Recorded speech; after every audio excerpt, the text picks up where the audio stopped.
Hey everybody, it's Jamie Knox with the Burning Sage, and this is video 9. We're talking about plank pose and puppy pose today. So I don't have my film crew today, so I will be moving to the mat and back to stop the video at the end. So enjoy the transition. That's all I can say. Just a couple things of note. We have a hurricane brewing on our coast, so we may hear some crazy winds.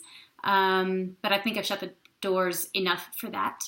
Also, Stanley and Stella, my little puppy poses, have been under my heels all day, so they will most likely be joining us in our practice. And my necklace broke, so sad day. I'm hoping that EnergyMuse.com still exists and I can get it restrung.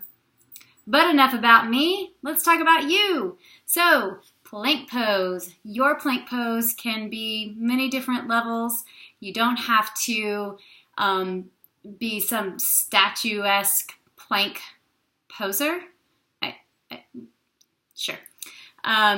Most of all, you should feel strong, but you should also not be sweating bullets in plank unless you're being forced to hold it for an incredibly long time and the purpose is to be sweating bullets.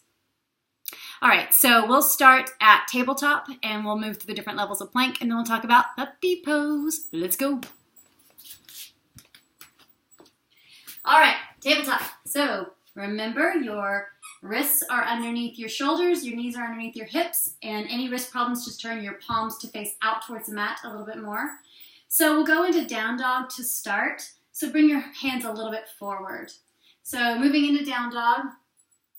And then we'll move into plank. And I need to make one little adjustment.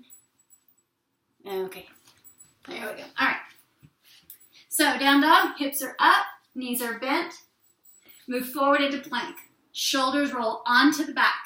Belly button moves towards the spine. Lower the hips. Grip the mat so you're protecting your wrist. Now this is a fine plank. If it's too much, then bring your knees down. This is also a fine plank. Work on gripping the mat, work on rolling the shoulders back and bringing the shoulder blades together. Another version is to have your forearms all the way down. You can either clasp your hands, but like pretend like there's an egg inside of them, so you're not like crushing your hands together. Or you can keep your forearms out, grip the mat, and tuck your toes. Plank on the forearms. Head is straight.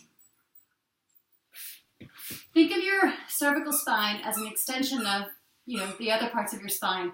So it's never appropriate to have your chin jutting forward too much or tucking under too much, unless you're moving through a back bending or forward folding position. But always think about your spine being one long connection. All right, so puppy pose.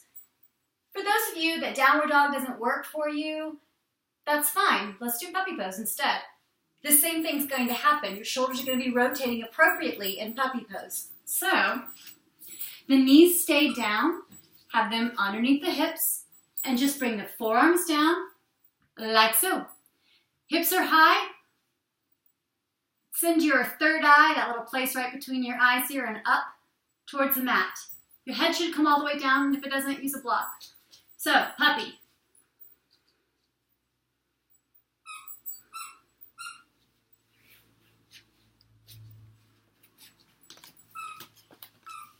So, the same things should be happening in both plank and puppy that would happen in downward facing dog.